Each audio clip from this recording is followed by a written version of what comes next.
Hello, everybody, and welcome to a new episode of the Makdisi Street podcast. My name is Sari. I'm joined by my brothers Osama and Kareem today, and we're doing a slightly different episode discussion today, as you'll see in a few minutes. I just want to remind everybody, please, to subscribe to the podcast. If you're able to give it a 5-star review, that helps boost the visibility of the podcast and all of the different algorithms that these platforms use. And finally, we have a Patreon stream. So if you're able to subscribe to that, it helps make the podcast possible because it covers the cost of producing the podcast. So today we're going to do something different. As I said, we're going to be talking through a number of. This is at the request of some of our younger listeners.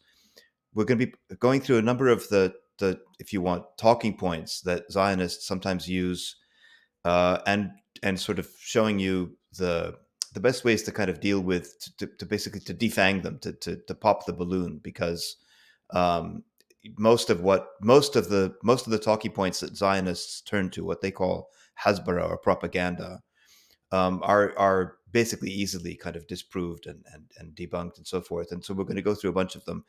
The interesting thing about these Zionist talking points is that I'm going to turn 60 this year, and some of these talking points are the same, like the ones that come up on college campuses today, are the same ones that I was hearing basically 40 years ago when I was in college. So there's something like Zionism a little bit is like a stuck record. It just goes on and on and on. It says the same things over and over and over again, no matter what's happening historically or politically out there in the world. They just keep saying the same things over and over and over again. So it's quite easy in that sense to deal with them if you find yourself in a situation where you're arguing with a Zionist. Two caveats about this. One caveat is, of course, we will exhort everybody to, if you're going to go into a situation like this where you're going to discuss or debate with a Zionist, make sure, of course, you should do your own reading, your own homework, your own preparation. This is not meant to be a substitute for your own work on this in this area, but rather a way for you to gather your thoughts and to sort of help set your own agenda. That's one caveat. The second caveat, I would say, for those of our listeners, if you're arguing, remember what I said a few minutes ago, that Zionist talking points have not changed in the 40 years of my own experience, at least.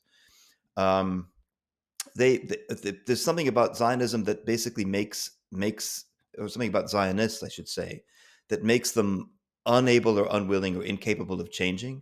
So in that sense, arguing with a Zionist is sort of a waste of time because you're never going to convince them of the error of their ways. However, if you find yourself in a public situation where you're arguing with a Zionist, you're actually the real audience is everybody else in the room, not the Zionists themselves, right? So that's why it's very important to have mastery of the facts. So when they trot out their talking points, these are sort of the antidotes for that. Remember, you're not trying to persuade the Zionist.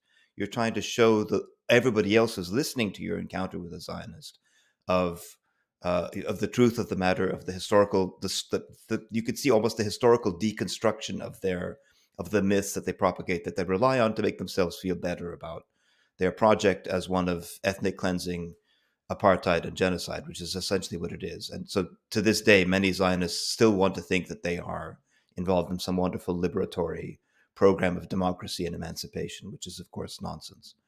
So having said all that, let's go through some of them. We can't get to all of them, and we're not going to spend that much time on each of them, but we'll get through some of the classics and then some of the ones that have come up in the context of the genocide in Gaza. So the first one that often comes up is, and it has, like all of these things, there are different variations on the same theme, is Palestine it was a land without a people for a people without a land, or in other words, there were no Palestinians, or it was an empty land for 2,000 years, or this Zionism represents the return of an ancient people to their ancient homeland, which has been lying fallow for 2,000 years. You could see the sort of variations on this theme. So, Osama and Kareem, let's just start with that one: land without a people for a people without a land. What are some ways to think through and to refute this kind of absurd claim? Well, first of all, of course, that there were people living in Palestine and they're Palestinians. And oftentimes they will tell you, oh, but there was no such thing as Palestinians. And the point is, of course, it's not what they called themselves as such. It's that they were people, human beings, families, living lives in part of an interconnected world that was all under Ottoman sovereignty, of course, and that Palestinians, the people who are Palestinians, have been living there for centuries and centuries and centuries, like people throughout this region. So that's the most important thing, to remind people that there were people there. And that's easily, as a historian, that's easily sort of demonstrated. It's been there's no debate about that, really, honestly, anymore. The other thing to remind people is that the slogan, "A land without a people for a people without a land," originated as a Christian Zionist slogan and then eventually was adopted by the Jewish Zionist nationalist movement. And both the Christian Zionists and the European Jewish Zionists were, of course, Western. In other words, they were outside the Middle East, and they were thinking and talking about a land that they had no actual physical relationship to historically. In other words, in the history of the modern history of the region. So again, the point is, don't get too fixated on trying to prove who was there first as such, is what I would say. Just always remind people there are people who have been living there, who were living there for centuries. They were from various towns, from villages, from cities, and they were like any other people, and they deserve rights and freedom and equality, period. And the other thing, so what I would add to that, the other thing that's there that's important is that in that in that moment when they say, "Oh, but they didn't have a consciousness of themselves as Palestinian," and what was Palestinian national consciousness, it's really important to point out that all forms of national consciousness anywhere in the world are always constructed. There is no innate, unchanging sense of what it means to be American. We know that from contemporary discussions in America today, or British or French or German or anything else. Or being Zionist or being Israeli. Exactly. Every national group, every collective group of whatever kind always goes through different periods of redefining itself, re-understanding itself, changing its parameters in relationship to circumstances, to other people, to whatever. So that's simply, that's kind of a universal statement. I mean, my own work as a scholar of British cultural history, I could tell you how Britons thought of themselves changed dramatically in the 18th century, the 19th century, through the 19th century to the 20th century. It continues to change today. It's not like any of these identities are static.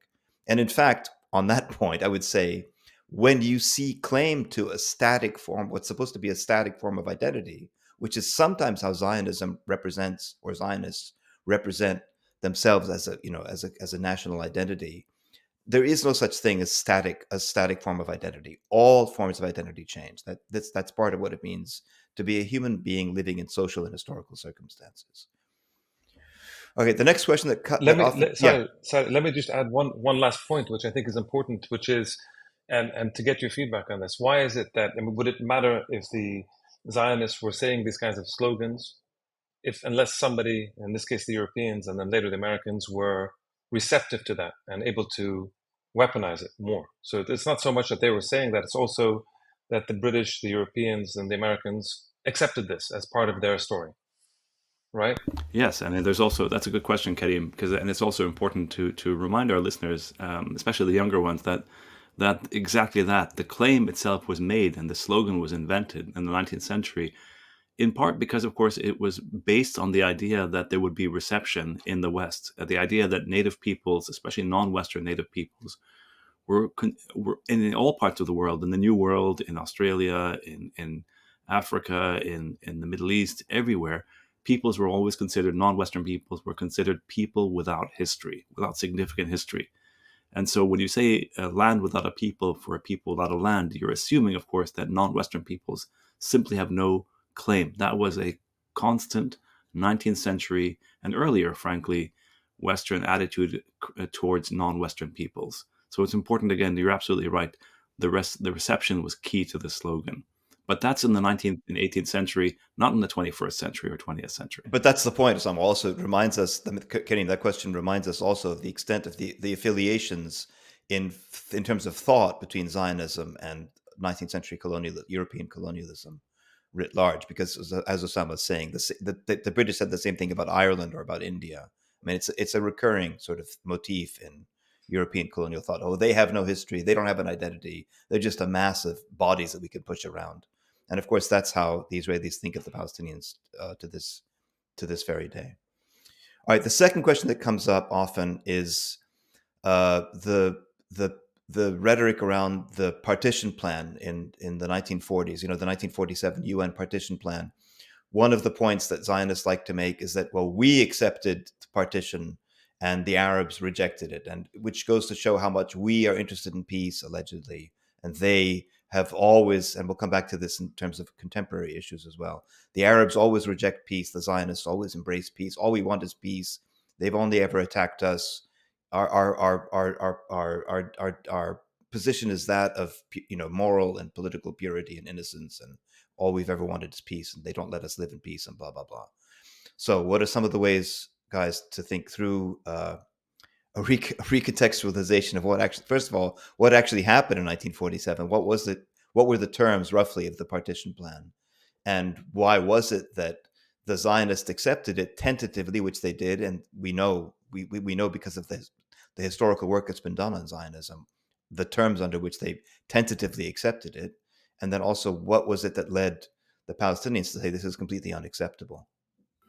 Not just the Palestinians, the Arabs, anyone in the East Mediterranean, anyone in the world who lived in this in this region.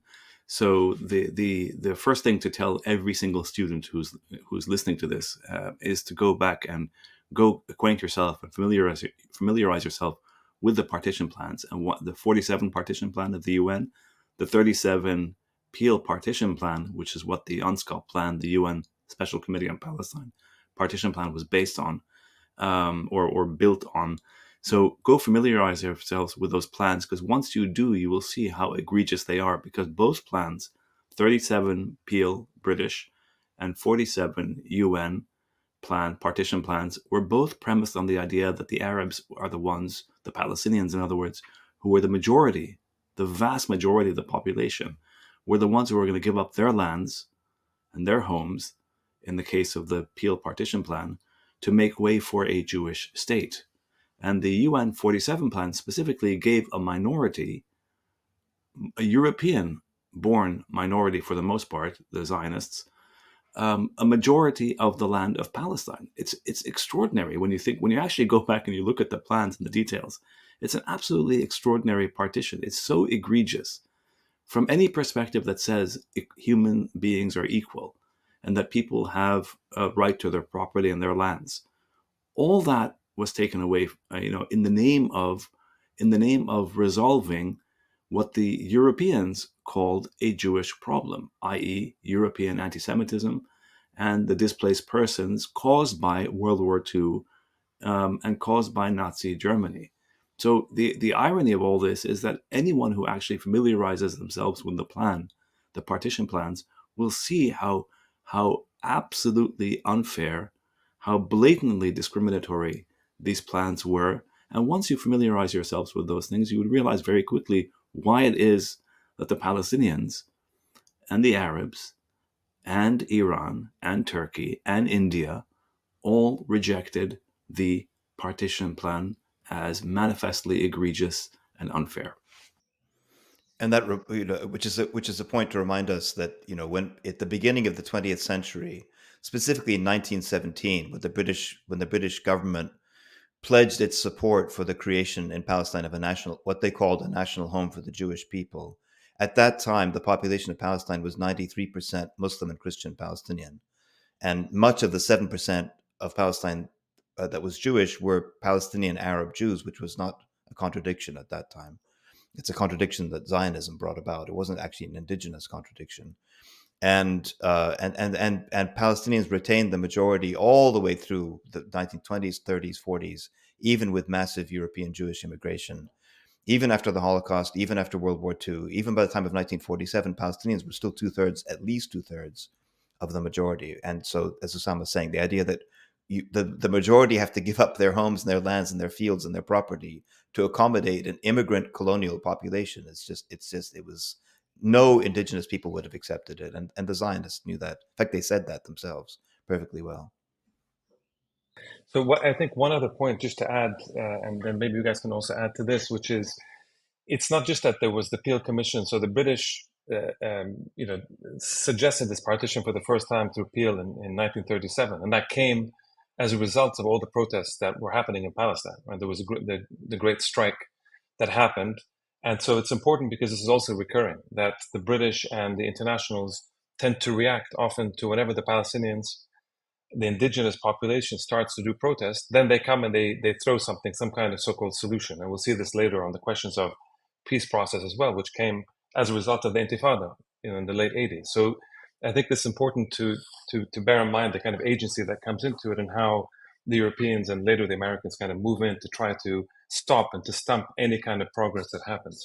The second point I think important is, and Shama, please correct me if I'm wrong, but the partition itself that Peel suggested and that came later, it's not just that it was divided accordingly. That gave the Jewish nation or Jewish state, the proposed Jewish state, much of the good land, the kind of the best land, basically, right? And the Arabs got some of the desert and some of the less fallow kind of lands, right? Am I correct about that? Yeah, I mean, what you're correct about, of course, is the fact that both the Peel Partition Plan and the UN UNSCOP Plan of 1947, the UN Special Committee on Palestine Plan of 1947, both plans prioritized and privileged the creation of a Jewish state. So they looked at the map of Palestine, they saw where the Zionists were most concentrated, and then they, even though, as we've said, and it's important for everyone to understand, the Zionists and the Jewish community in Palestine was a minority community even as late as 1947. And so the idea is that they privileged that, they prioritized that, and they went out of their way to figure out a way of creating this sort of ridiculous partition, which was essentially unworkable. And the funny thing is that the Peel Commission, in particular, in 1937, was open, admitted. It said, you should go back and read it. You can find it. Any student, any listener, any podcast viewer can go find this. This is all available on the internet. The 1937 Peel Partition Plan and the UNSCOP Plan. These are all available for you. You don't need special access to anything. You just need an internet and a computer and the will to look up these plans. The Peel Partition Plan, the conclusion explicitly says, we are relying on Arab generosity. We know that this is unfair. I'm paraphrasing. We know this is unfair on the Arabs. We know that the Arabs don't have a history of anti-Semitism, but they're going to help us solve our problem, and they're going to earn the gratitude not just of the Jewish people, but of the whole of the Western world, because they're going to give up their homes and their lands to make way for a Jewish state. So yes, the privilege and the priority was always for the creation of a Jewish state, not for the creation of a secular democratic state. It was always to create a Jewish state. And then the question is, okay, what do you do with the rest then? What do you do with the Palestinians? So the Palestinians become the problem to help resolve a Jewish question that was in effect a Western question, invented by the West, perpetrated by the West, and acted out in the West, which the West itself refused to address to solve. Right? That's the other. Yeah. And it's important to also, of course, for all the listeners that need to know, the U.S. officially categorically refused to allow Jewish displaced persons en masse into the U.S. So in other words, the anti-Semitism of the West was basically maintained and continued even after the Holocaust. And they all wanted the displaced persons to go to Palestine to make the Palestinians bear the price of resolving Nazi persecution. And it's important, again, for everyone to know this, the hypocrisy of the Western position on this. Just a final point, just to get to the UN partition that followed from the Peel, which is, I think, 2 points that are important. One is that it's important to remember that there was a big debate that went on at the General Assembly before the partition plan was passed. And part of that was because of this thing, as you just said now, Sama, should the what was going on in World War II and should the kind of Jewish refugee question be linked to the question of the partition in Palestine? And of course, those in the, what came to be sort of the third world and the Arabs, the Muslims said, no, they shouldn't be. And the Americans and the British and the kind of Europeans pushed that it should be, precisely because of their own anti-Semitism, and they wanted to effectively to throw out the Jewish question and put it onto Palestine, as you just said. So I think that's important. So that link, so the UN partition plan could only happen as a result of making that link. And once that link was made, then the voting changed accordingly. And the second point on the UN partition plan itself is that it was also it wasn't exactly overwhelming. The vote was not overwhelming. And remember, this is before. So we're talking in the late 40s, we're talking, this is before the great period of decolonization. So all the African states and a lot of the kind of Asian Arab kind of states had not yet become independent. So if you look at the vote, it was 33 in favor, and these are largely the Western and kind of pro-Western countries, and including the USSR, which is interesting. But if you look at those that voted against, Afghanistan, Cuba, Egypt, Greece, India, Iran, Iraq, Lebanon, Pakistan, Saudi Arabia, Syria, Turkey, Yemen, you get a very clear idea of, if there were more states that by then had been decolonized, you can get an idea that this partition at the UN would never have happened. So I think that's important to point out. And in addition, the Americans were, as of course they later do in the 80s and 90s, and now they're twisting all sorts of arms of all these kinds of non-committed states that would have voted against, but the Americans put a lot of pressure on them to vote for, or at least abstain. Like the Philippines, and their famous stories and their accounts of all this. Absolutely correct, Kenny. And again, these records are all available. None of this information is not easily available to anyone. Well, one last thing I would say, by the way. No, we could say that for the next one, actually. So the next one has to do with 1948.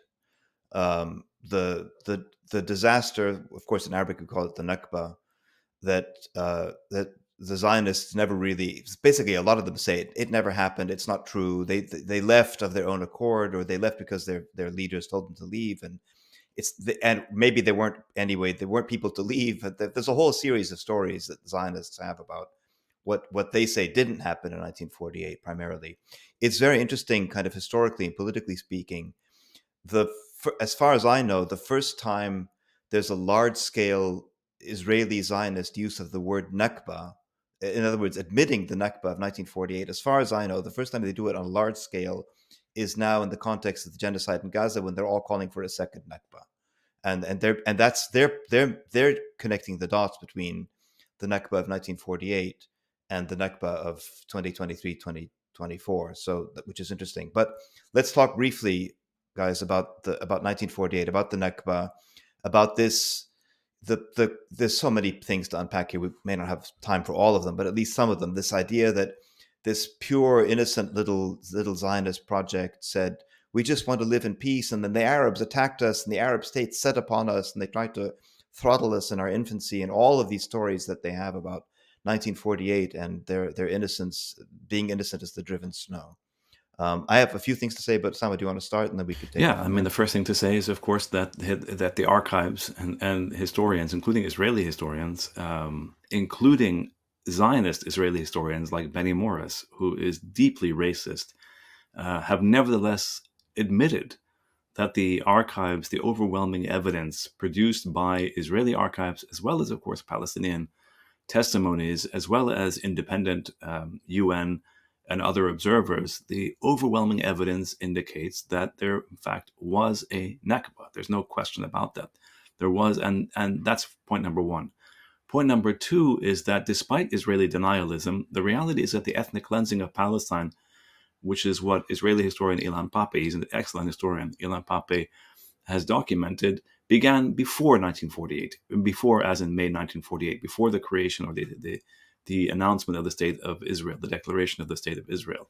It continued during the war, and it continued after the war. So the Nakba, of course, is an ongoing process. It's not simply the events of 1948, although we refer to the Nakba as 1948, but it's an ongoing process. So those are some of the really basic issues. But again, each of our listeners should go and viewers should go back and familiarize themselves with, and we're going to include in the link below some of the classic, I would say, texts to read to familiarize yourself with some of these facts. But at this point, no serious professional historian that I'm aware of denies the Nakba of 1948. The only question that Zionists debate now is, was it, as Benny Morris infamously said, is it worth it? Is it not worth it? Should we have done more? Should we have done more ethnic cleansing? In other words, he says, or not. That's really the question. But nobody seriously debates anymore that the Palestinians were ethnically cleansed and expelled from their homelands in 1948. In fact, on this point, we'll put this in the links also in the episode description. But one of the classic reads on this by now is the interview that this same historian, but this Israeli historian Benny Morris did with the Israeli newspaper Haaretz in 2004. You can find it. It was an interview with Ari Shavit of Haaretz. And he's very, sort of bloodlessly descriptive about it. He says, and I can quote him almost verbatim because I've quoted it so many times. This part, I know this is a verbatim quotation. There are circumstances in history that justify ethnic cleansing. Now, the rest of this, this is not quite verbatim, but basically what he says is in order to create a Jewish state, we had to get rid of the non-Jewish inhabitants of the land. Therefore, it was justifiable, morally justifiable, to expel them. We had to, to use his language again, we had to cleanse the villages and cleanse the roads and cleanse the hinterland. And he's using the term cleansing, and as Osama is saying, he's using it in terms that approve of this. It's not like he's saying, this never happened. No, it happened, and it was right that it happened. So this is, again, as Osama is saying, like, this is long since done and dusted. Everybody knows, everybody who's attached to the real world knows what happened in 1948. And the only question is, was it justifiable or was it not justifiable? Just two more points that I was going to throw in here, and to connect to the previous discussion. If we go back and look at earlier discussions of the situation in Palestine, going back to the 1910s and 20s, Zionists were very clear that they knew that their program involved transfer, which is to say ethnic cleansing. From the 1920s, they were very clear. We want to create a Jewish state in this land that has an overwhelmingly non-Jewish majority. We have to get rid of them. Otherwise, we won't be able to create a Jewish state. They were saying that very bluntly, including in written documents, as early as the 1920s. I would, again, we'll put this in the links.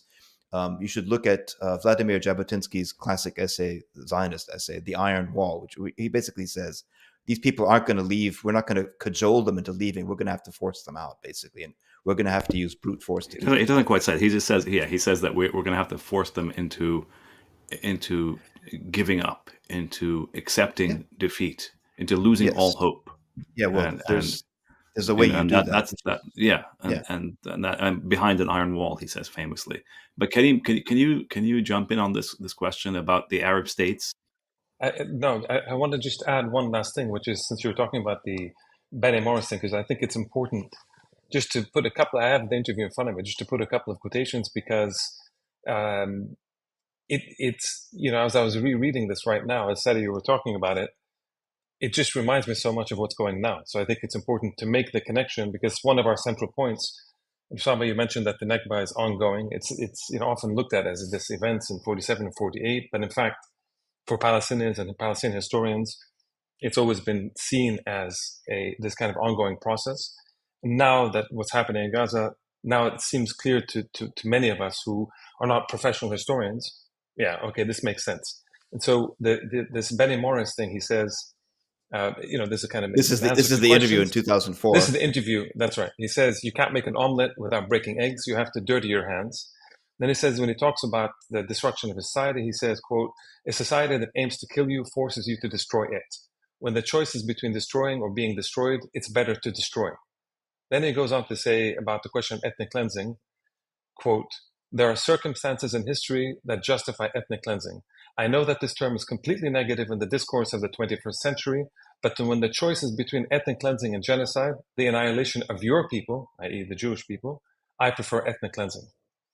And, so this is the kind of the tone that he goes on. And if you think about what they're saying now about Gaza and this kind of incredible support among the Israelis and the Israeli society for this ethnic cleansing, or the attempt at ethnic cleansing. Jewish Israelis, remember, Jewish Israelis, please. Jewish Israelis. There are many Israeli citizens who are Palestinian. 20% are Palestinian. Right. So a vast majority of Jewish Israelis have been staunchly in support of this, what we're calling genocide, and even if it's ethnic cleansing or war crimes, whatever term that they want to talk about, their vast majority are in support of it. And you can see that the language that Benny Morris uses here is pretty much the kind of justification and the way most of that society thinks about Palestinians, that they actually convince themselves that the Palestinians are trying to attack and to kill and to do genocide on them. Yeah. For our viewers and for our listeners, please quote the last line on that interview. I teach that interview every year. Look at the last line, the very last thing he says about we are the victims, right? We are the greater potential victim. It says, yes, exactly. We are the greater victims in the course of history, and we are also the greater potential victims. Even though we are oppressing the Palestinians, we are the weaker side here. We are a small minority in a large sea of hostile Arabs who want to eliminate us.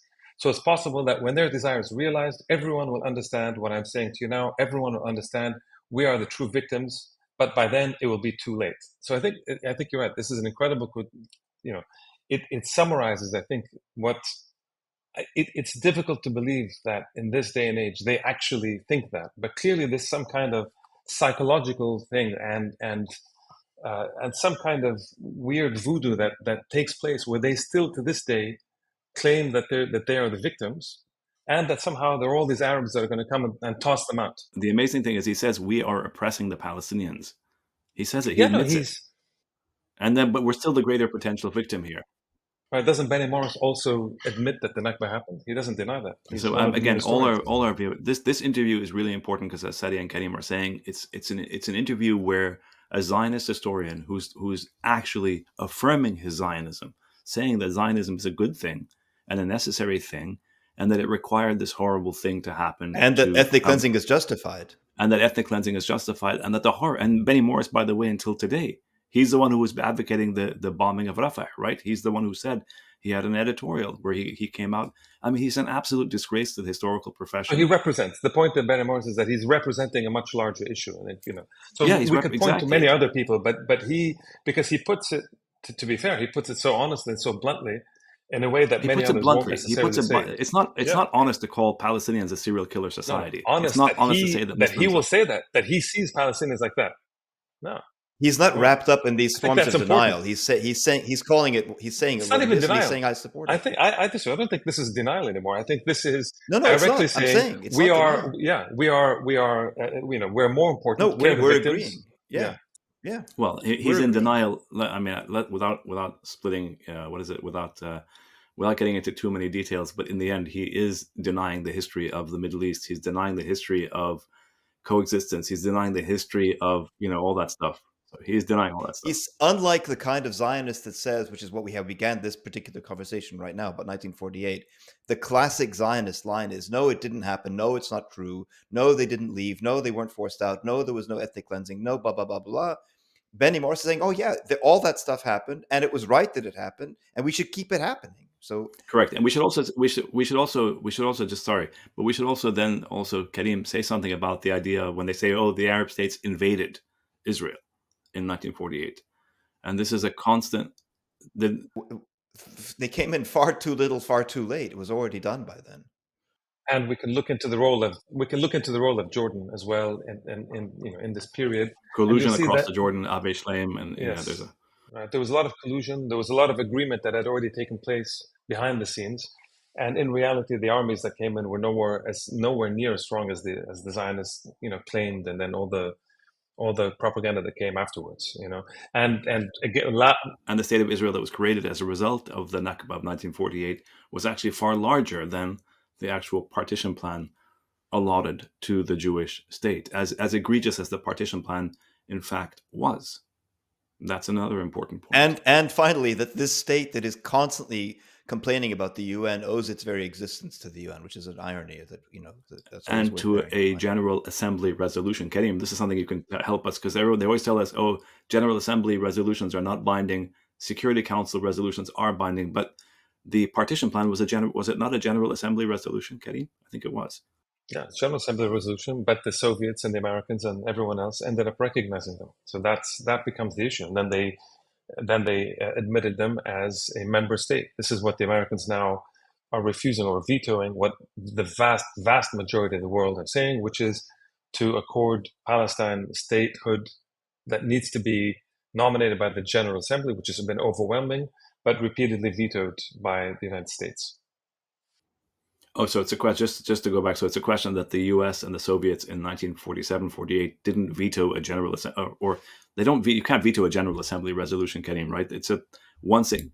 It was a slim majority. There was a majority of this committee that voted for, and that was, as we said, after there was a linkage between the Jewish question and the refugee question and what was going to take place in Palestine itself. So the General Assembly passed this without the vast majority of states that would come in the decolonization process. And I already listed the kinds of states that voted against, so you can imagine that would never have passed. But that doesn't stop then the bilateral recognition of these states and then the admittance later on of the Israelis into the UN after it becomes a state. They allowed it to become a UN member state. And it's also, I think it's important for the viewers and listeners to recall that I think Israel's admission to the UN without borders, but it's also its admission into the UN was it not also contingent upon the passage of the right of return, UN Resolution 194 in December of 1948, which basically which the US actually voted in favor of, which is that the Palestinian refugees, have a right of return to their homes and or compensation. And I think that is something that's enshrined in international law. It's a right of return. So when people refer to the right of return, they're referring to this particular UN resolution from December 1948, UN Resolution 194. Yeah, just a final point about the UN is that they need to be, any state that's admitted has to be peace-loving and commit to being peace-loving. But that's a whole other story. But that's what they say about themselves. All we ever wanted is peace, and we were only ever attacked, and that we're surrounded in this sea of Arab rejectionists and blah, blah, blah. All right, let's do a couple more of these sort of classic historical ones.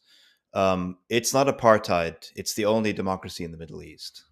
We hear that. We continue to hear that now. For a long time, it was the case that if you dared to say that Israel is an apartheid state, that you'd get a hostile, angry, furious reaction. How dare you say that? It's outrageous. It's a blood libel against the Jewish people if you say this kind of thing, and so on and so on. President Carter wrote a book in the night. When I can't remember what it was, in the 2006, I think it was 2005. Said, I think 2005. Yeah, where he said Palestine, peace, not apartheid. And even Carter said the apartheid he's talking about is in the West Bank and Gaza and East Jerusalem, not in pre-67 Palestine. And of course, the apartheid regime that obtains there is from the river to the sea. There is nothing but an apartheid state, and that's something that's been covered now exhaustively in a very important report published by the United Nations Kenny Watts Esquire Economic and Social Commission for Southwest Asia, co-authored by two major scholars of international law, Richard Falk and Virginia Tilley, two American scholars of international law. There's the Amnesty International, again, comprehensive 200 or 300 page report on Israeli apartheid. There's one by Human Rights Watch. The Israeli Human Rights Organization, B'Tselem, talks about apartheid. That it's an apartheid state is not in question. We can go into some of the details about what makes it an apartheid state, but let's just throw that out on the table first and see what you guys have to say, and we'll come back to fill in some details. Well, I think they should. I think again, as you said, Sadi, all these reports are widely available on the internet. Whether it's Amnesty, whether it's Human Rights Watch, whether it's B'Tselem, whether it's the Palestinian human rights organizations such as Al-Haq and others, you can find all this information online. The documentation is overwhelming. And so, again, we encourage our viewers and listeners to go educate themselves and read these reports that are, again, widely available. Maybe, Sadi, also define what is apartheid, too, for our listeners. Yeah, obviously apartheid refers to a form of racial discrimination, and it's sometimes when people say, but Arabs and Jews they're the same race, so they're not differently. They're not. International law considers what are referred to as racial groups, which don't have to do with race understood in the sort of the old 19th century term, the sort of skin color and so forth. Racial group has to do with constructed forms of identity, socially recognized forms of racial identity or ethnicity or national identity. All of those forms constitute what in international law gets referred to as racial groups. And again, we're not going to go through all the details. I just give people just a teaser as to what, one of the bedrocks of the Israeli form of apartheid is the distinction in Israeli law between citizenship and nationality. This is absolutely crucial, and of course, it's constantly obfuscated. The Israelis always say, we treat all of our citizens equally. This is the only state in the Middle East where all citizens are equal, which is, of course, total balderdash. And the reason why it's balderdash is because of this Israeli legal distinction between citizenship and nationality. The state has one nationality law, and it applies only to Jews. And it's called the 1950 Law of Return. And that's a law that grants nationality to Jewish people. And Palestinians obviously not being Jews, are ineligible for nationality under the law of return. But then I thought we said that they're Palestinian citizens. Yes, there are Palestinian citizens of the state, and they have citizenship under a different law, the citizenship law, which passed a couple of years later. And the big difference is that the nationality law grants rights to people who are Jewish by virtue of being Jewish, not by virtue of being Israeli citizens, which is to say, somebody who's Jewish, who's not Israeli, actually has more access to certain rights, especially, for example, with regard to the land, than somebody who's a citizen of the state but isn't Jewish. So again, there's much more detail to fill in here. We'll link some of the key reports in the notes, but that distinction between citizenship and nationality is the bedrock of the Israeli form of racism, of institutionalized racism as practiced within the state. Never mind, of course, in the territories occupied in 1967, it's much more obvious and much more, the Jewish settlements are obviously Jews only. The bypass roads for the settlements are only for Jewish settlers and so on. It's very obvious there what's happening.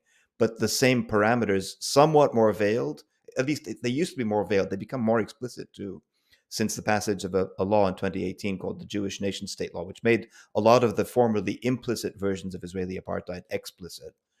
Again, I would encourage that's where we are. Yeah, I would encourage our listeners and viewers to read Shira Robinson's book on the citizenship law specifically. It's called Citizen Strangers, and we'll put it in the link below. And Sadi, of course, your work as well on the subject of denialism, tolerance as a wasteland. There's a chapter in my book, Tolerance as a Wasteland, on Israeli apartheid and the forms of denial that the Israeli state and Zionists engage in to say, no, it's not apartheid, because obviously it is an apartheid state. All right, a couple more as we move closer to the present. Karim has a point. Oh, yes, go ahead. Sorry, Karim. No, just a brief point, because it's interesting. You guys mentioned the UN ESCWA, the Economic Social Commission for West Asia. They were the first to come up with this kind of comprehensive report about Israeli apartheid. And it's interesting that at the time when it came out with the executives, this was, I think, 2017. And it was 2017. And of course, very quickly, and this was when Rima Khalaf was the executive secretary, and it came under huge attack. And the UN Secretary General at the time put out a statement distancing himself and the UN from the report itself, although the report was a UN document. If you try to look it up at the UN, I just tried now, the UN ESCO website, it says page doesn't exist because it's not allowed officially to be on. Of course, you can find it if you Google it, you can find it at different sites, but not at the official UN. Even though later the Human Rights Watch and Amnesty International and B'Tselem and all these ones came up and very documented again the apartheid case very clearly. And today, I think it's fair to say that it's become a fairly mainstream word. Okay, a bit controversial here and there, but it's fairly mainstream, as opposed to when Jimmy Carter first came up with it. Forget the fact that all of us in Palestine, etc., have been saying this forever, but in this kind of Western mainstream, it's quite clear now. But it's good. It's important to note the way in which it came from ESCWA, meaning it's a UN agency, the regional agency, but it's mostly Arabs that kind of work there, even though it was written by Richard Falk and Virginia Tilley. They were commissioned by ESCWA to write it. So they didn't come up with it. They were commissioned. They wanted to write something like this. These were considered to be, at the time, the kind of experts on this, the legal experts.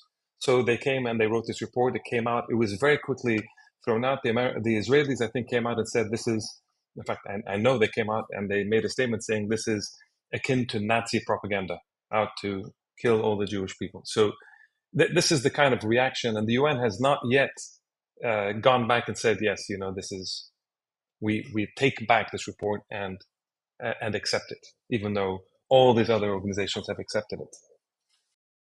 And also, Karim, just to add to this point about the only democracy in the Middle East nonsense, is that, of course, the point is not to sit there and defend the fact that Arab states themselves are democratic, because, of course, Arab states, for the most part, are not democratic. And so there's mass repression throughout the region. And again, it's really important for all our viewers and listeners not to engage in denial to counter Zionist denial, right? I think that's an important point that we all agree upon. Yeah, of course, it's important. It's also important because the question at hand is, are the Israelis, is it an apartheid state? Yes or no? And the answer is yes. For them to say, well, there's no democracy in Saudi Arabia, say, okay, well, fine, okay, make the point that there's no democracy in Saudi Arabia. Okay, you're welcome to it. But we're talking about the Israelis and the fact that it's apartheid. And here are all these reports that are now in the mainstream. You can look them up. Human Rights Watch, Amnesty International, Beit Salem, ESQA. You'll find it not on the ESQA website, but you'll find it, on the internet, and all sorts of other reports. Not to mention the large volume of things written by Palestinian historians and social scientists that kind of have documented this for very, very long. We'll put a link to a PDF of that UN ESCO report, because I'm just looking at it now. It's brilliant. It's also not particularly long. It's 75 pages long, and it's got everything you need to know. Basically, is in there. I'll just find just like one little thing to quote just for today.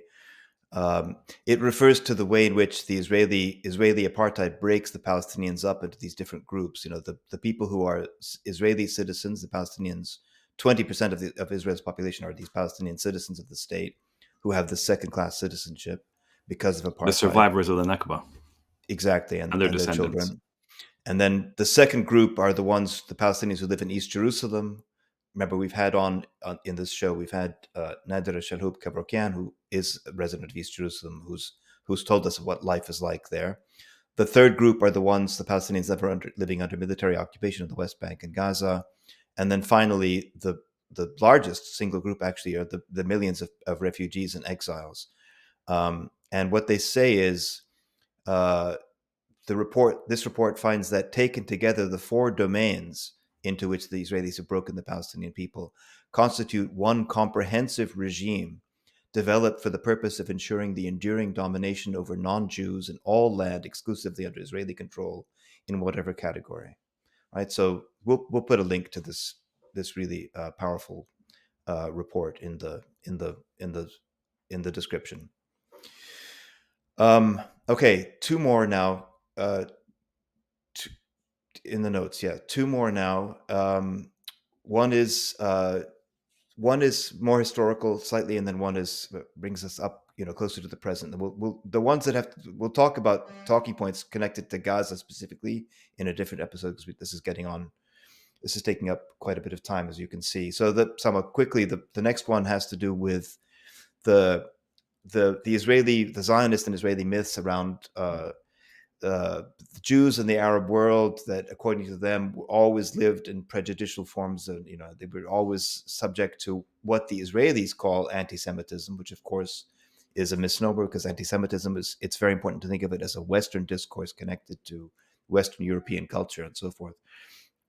And that that they were forced to flee from the Arab world, that is, Jewish Arabs are forced to flee from their Arab states to this beautiful little bucolic state of Israel that welcomed them with open arms and so on.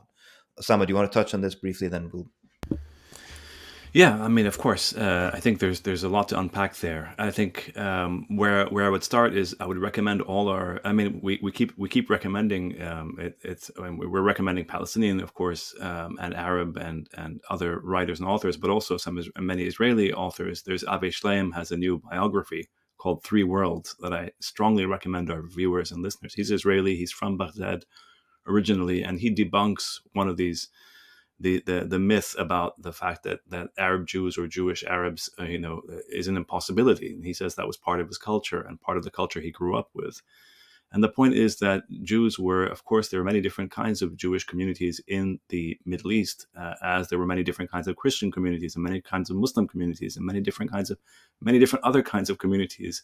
There was no Jewish question as such in the Ottoman Empire or the Middle East. This is, as Seti was saying, this is a European question tied to European nationalism, European racialism, European racial nationalism, and that's why anti-Semitism found its most horrific forms in Europe, and especially with the Nazis. And so the idea of simply transposing that history onto the Middle East does violence to the history, both of the Jews in the Middle East, Jewish history in the Middle East, and of course the Middle East more broadly. There was, of course, the point is that the Zionists often say, well, look what happened to Jewish communities in places like Baghdad after the creation of Israel, that there was a dislocation and a destruction, in effect, of these Jewish communities. And it's true, there was. But the point is that doesn't justify, as Karim was saying, but that doesn't justify what happened to the Palestinians, first and foremost. And B, it's to understand that there's a linkage between what happened to the Palestinians and what happened to the Jewish communities. Because it's Zionism, in its essence, colonial Zionism, that insists that one can't be Arab and Jewish, that you have to choose. And so, again, don't engage in denial. Go read about what happened in Iraq. Go read about the terrible things that happened throughout the region. And go read about what happened in the Nakba and understand that these are all connected ultimately to each other. But also, Sama, go read about what happened to the Arab Jews when they got to Israel, and the horrendous forms of discrimination to which they were subjected. Again, there are many historians who've written about this. Orit Bashkin is one of them, who's written most recently. But read Avi Shleim's and biography. Ella Shohat's work also. And Ella Shohat's work. And read, there's many different works that you can read. But the point is, don't engage in denial. There's no point denying that there was oftentimes there was a state reaction in places like Iraq, but it wasn't ethnic cleansing in the same way that happened to the Palestinians in 1948. It simply was not. And that's important to underscore. But it's also important to underscore that the reaction itself has to also to be acknowledged and talked about. And so rather than saying, oh no, it didn't happen, no, there was a terrible reaction as well. But that doesn't excuse, first of all, the Nakba, and understand that there's a relationship between the Nakba and what happened afterwards. And that's what any decent scholar and historian should say. So stop hiding behind your fingers and pretending that somehow that the Arab state reactions somehow justify Zionism. Sama, let me ask one question to you. Can you please, for the viewers and for everybody, can you maybe list 2 or 3 of the key Palestinian historians that they should also be looking at, who've written about, and not just this, but sort of on the questions that we've been talking about, from the Nakba to the mandate to the Nakba sort of onwards, the kind of historical things. Yeah, I mean, there are many Palestinian historians. I would first of all start with, I could name 3 off the top of my head. First of all, I would start with Abdel Tibawi, A.L. Tibawi, who wrote a sort of a monumental book about the foundations of this question from 1914 to 1921. I think, if I have it here, in fact, I do have it here. It's this book here. I would highly recommend all our viewers and listeners read this book. It's a massive book. We'll put it in the link. We'll put it in the link below. It's called the Anglo-Arab Relations and the Question of Palestine, 1914 to 1921. And Karim, thank you for that question, because Tibawi is often ignored in the history and in the historiography because he was Palestinian and because he was writing at a time when it was not acceptable for Palestinians to represent themselves. I would also, of course, look at. We're talking about English language writing here, where I would also look at, of course, Edward Said, The Question of Palestine. I would look at Walid Khalidi's work. Rashid Khalidi has a book, we've had him on our podcast, called The 100 Years' War on Palestine. Nur Masalha has several really important books. I would also strongly encourage our listeners and viewers to listen to an allied podcast. Daniel Denver's The Dig, because our friend Abdel Razzaq Takriti has, I think it's a 13 or 15 part series in which he sort of narrates the history of revolution in the Arab world, and of course some of the sessions are on Palestine. So again, it's really important to engage with Palestinian historians as well as with, I would say, good Israeli historians that we've mentioned, and not just Israeli historians, but historians in general, who've engaged honestly and ethically with the question of Palestine. Okay, one last question to wrap up for today, and then, as I said, we're going to have a separate episode about the forms of denial that Israelis and Zionists use to talk about what's happening in Gaza today. Because, of course, some of our previous episodes have touched on those forms of denial. But anyway, we'll do one to summarize the issues that come up today. And this last one has to do with the so-called peace process of the 1990s. And the idea that, again, all Israel wanted is to make peace, and all the nasty Arabs and Palestinians did is reject the prospects for peace. And what we're often told was the wonderful, Hillary Clinton said this the other day in a recording, the wonderful, generous offer that the Israelis made to Arafat at Camp David, and that he rejected it, which shows, of course, that all the Israelis want is peace and all the Palestinians want is war, and so on. We'll put some links to various descriptions of the so-called peace process in the chapter, in the episode description. But let's just talk in general, guys, about the so-called peace process and some of the most important sort of key points that people should think of when they think about the Oslo peace process and how it and to explain its demise as well.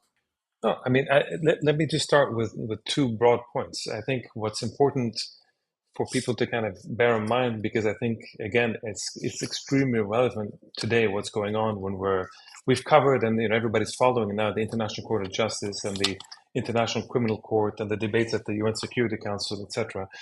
And so what's interesting today is you have this very clear return to the questions of international, to which the question of Palestine is intimately kind of attached to, and including the UN history from the 1940s onwards. So that's a really important history and a really important sort of political point, which we can today see very clearly opposed by the United States, the Israelis, and to a lesser extent, some of the Europeans that are now kind of wishy-washy about it.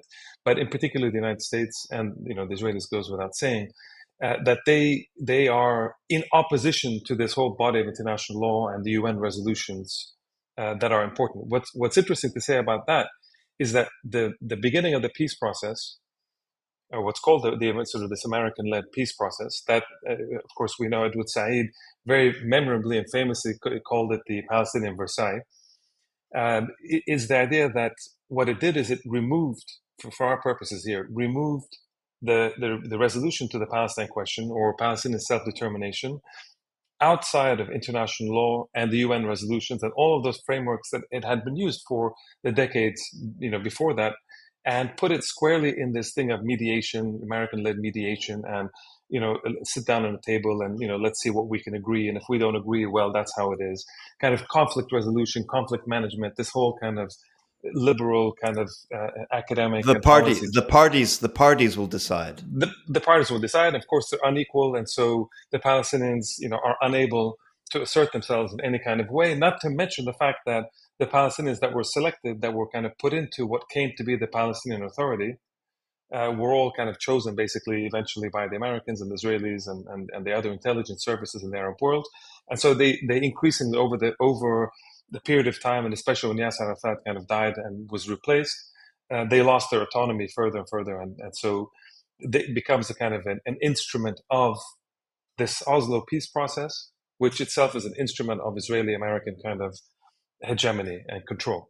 So it's important to kind of bear in mind that up until the peace process of the early 1990s, international law and the UN was always a framework within which the Palestinians and those who supported Palestine always used that as a way to guide and to structure the right of Palestinian self-determination, the right of Palestinian resistance, the rights of Palestinian liberation. All of these kinds of issues were within international law. The peace process very directly and very sort of centrally removed all that framework and put it within the conflict resolution, knowing full well that the Palestinians simply had no chance to negotiate, since the Israelis and the Americans were not negotiating in what's the basis of negotiation, which is what's called in good faith. So there was no good faith negotiations taking place. The Americans, we know that people like Dennis Ross and these types of people who are extreme Zionists were the ones who were tasked by Bill Clinton and others to kind of be the so-called mediators.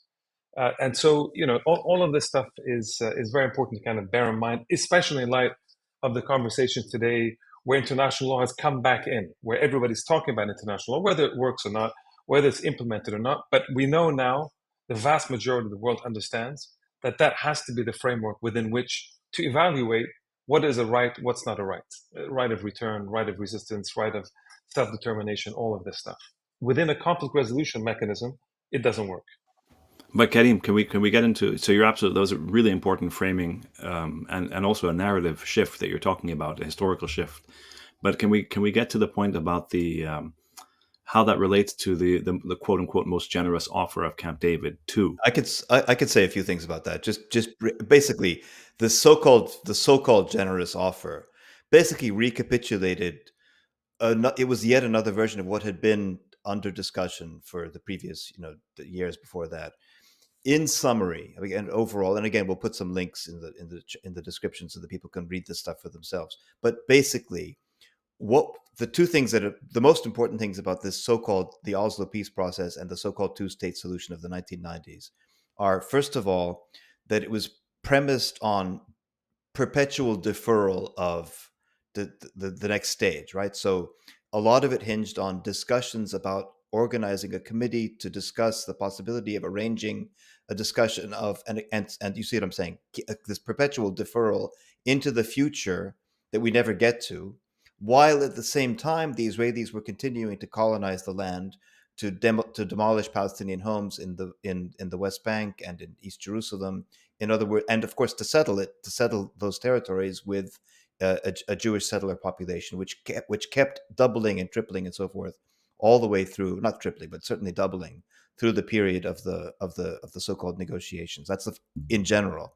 And then in terms of what was ever in being discussed about, even though perpetually deferred to this never land of the future that we never got to, what was being talked about was not a Palestinian state. It was a disconnected series of basically like a kind of archipelago of disconnected, each blibs and blobs of Palestinian controlled territory, disconnected from each other, separated by Israeli controlled roads, with Palestinians having no control over borders or airspace or water. And about a third of the West Bank, the Jordan Valley, would have remained under perpetual Israeli control. So we're talking about tiny little disconnected areas of land that in this connected to each other, as I said, by roads that are under Israeli control, that would never have constituted a state in any dictionary understanding of the term state, would have never had sovereign territorial control over land, let alone airspace and water and borders and everything else. So it was a Palestinian state as such was never on the agenda. It was never really being discussed. It was never, even the so-called generous offer in Camp David, that's not really what was on offer. And people should look at, we'll see if we can find them too, the maps. If this is one of these situations where a map is worth 10,000 words. You look at a single map of all of these proposals, and it shows you the farcical nature of what was on offer. Was there an actual map, Seti? I don't remember. Yeah, there are maps. There are maps. There are rough sketches of different sketches. Versions of all these things, and you can see what was on offer. As I said, that goes back to 1967, right? It goes back to the Ilan plan in 1967. The Ilan plan of 67. Yeah, correct. It's a yet again, and as Karim was saying, that the Americans put themselves up. Oh, we're going to mediate these, but like the Americans obviously were on one side, especially the particular Americans who were assigned by President Clinton, who were, as Karim said, all U.S. policy has always been biased towards Israel. Yes, I know, but the particular people were card-carrying Zionists from the Zionist lobby, suddenly now put in charge of so-called mediating these negotiations with the Palestinians. It was the whole thing was. It was a Karim. What is the U.S. line? Is it the honest broker? Is how the U.S. always presented itself. We use our good offices, the good offices of the honest broker. I mean, the U.S. as an honest broker, the Norwegians as this kind of unflappable kind of mediators as well. Although there was a lot of issues going on, that also can be discussed. But the issue is, and I just want to emphasize what Sari said, because I think it's the point that needs to be remembered, which is that in the Oslo Accords, which are two sets of things in 1993 and 1995, there is no mention. The word state does not come up. So it actually does not come up in the main text of the Oslo documents. And so the basis of negotiation was always one of these defer. We'll see. We'll think about it if you do this, and if you do this. Final status. We'll get to the final status talk. And then there's the roadmap. When George Bush Jr. comes in, there's the roadmap. And then they start telling you, you need to stop terrorism before we, and then you have good governance, so they have to become more, like Sweden before they could even be considered to begin the discussions about whether there can or can't be a state. So of course, there's the principle of negotiation and needs to be good faith. This was never entered into good faith. The Palestinians did, and if you want to give them some credit, the negotiators, but the others did not. And I think that's very important. And to kind of summarize again the key aspects of what this Oslo peace process, which continued for a decade, kind of went on to, rather than generous offers, all this kind of mumbo jumbo, it's important to know what they were doing and what happened, which is the dividing up all the Palestinians. both in terms of effectively saying, by creating this thing called the Palestinian Authority, making the PLO sort of on the side, although the PLO creates the PA, but the PLO kind of gets put on the side. Nobody hears about it anymore. It's this Palestinian Authority, which is rooted in Ramallah in the West Bank. And so the kind of ruling of this Palestinian Authority is only on these territories that it's able to supposedly control, which the Oslo Accords create this kind of Area A, B, C. And this Area A, which is a kind of small version of what's in the West Bank, is what the Palestinian Authority is supposed to be kind of controlling. And even that they don't really do, because they don't have the rights to the land, to the water, to all these kinds of things. So they divide up the West Bank. They block between the West Bank and Gaza. They block between the Palestinians inside and the Palestinians outside, between the refugees that are outside. It's implicit that the right of return effectively is given up for the Palestinian refugees. And East Jerusalem. They blocked the West Bank from East and Jerusalem. the Jordan River, the Jordan Valley, which is about a third of the West Bank by itself. So the West Bank itself is divided all over the place, as we see, and it's so important. The map, I recommend everybody to go to the UN OCHA website. The UN, I can't remember what OCHA. We'll put it in the link. The UN Office for the Coordination of Humanitarian Affairs. You just Google it, look up the map. They have a beautiful interactive map. Interactive map. So look at it. You see what the West Bank in particular looks like. And you see that it's divided also not just within the West Bank itself, but Jerusalem, Gaza, and then all the refugees that are around in all the different camps in Lebanon, Syria, all these places, to say nothing of all the Palestinians that exist in the kind of the outside, in exile or sort of something in the outside. Karim, if I could just jump in here and just remind our viewers and listeners, for those who are wondering, okay, so why did the Palestinians and how did they engage in these negotiations? Why did they accept it?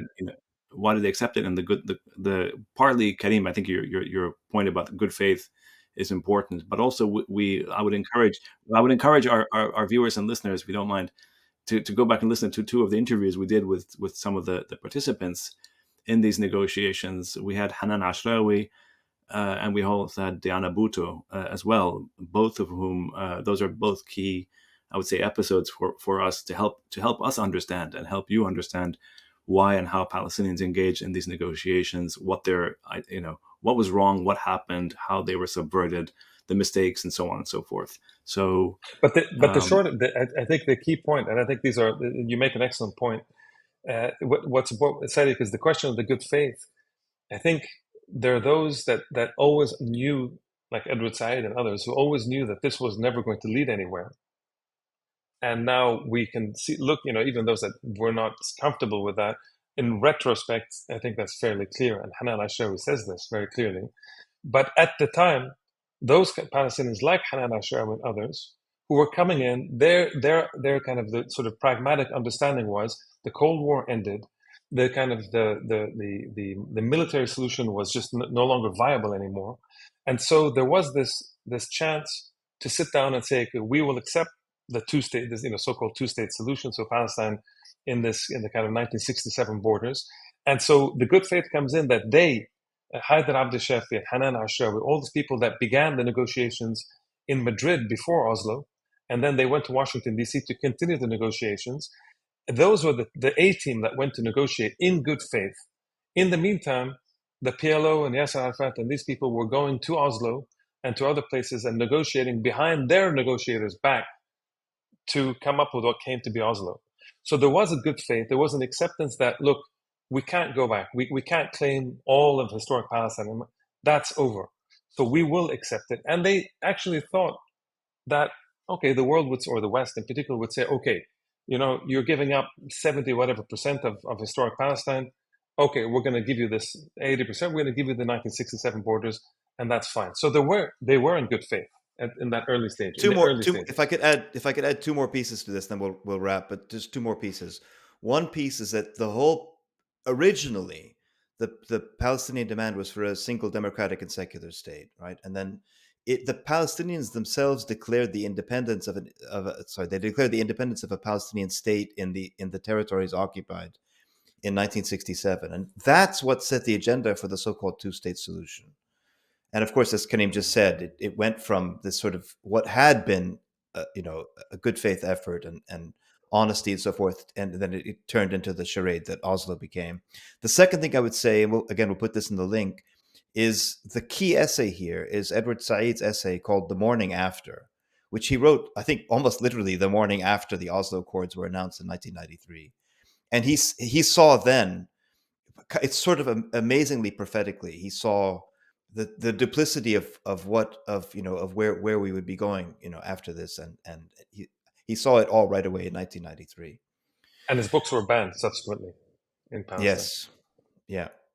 Okay, so we're going to wrap here. As I said, we're going to do another episode again about sort of antidotes to Zionist talking points, but focused instead on what's been happening since October and the catastrophe unfolding in Gaza now.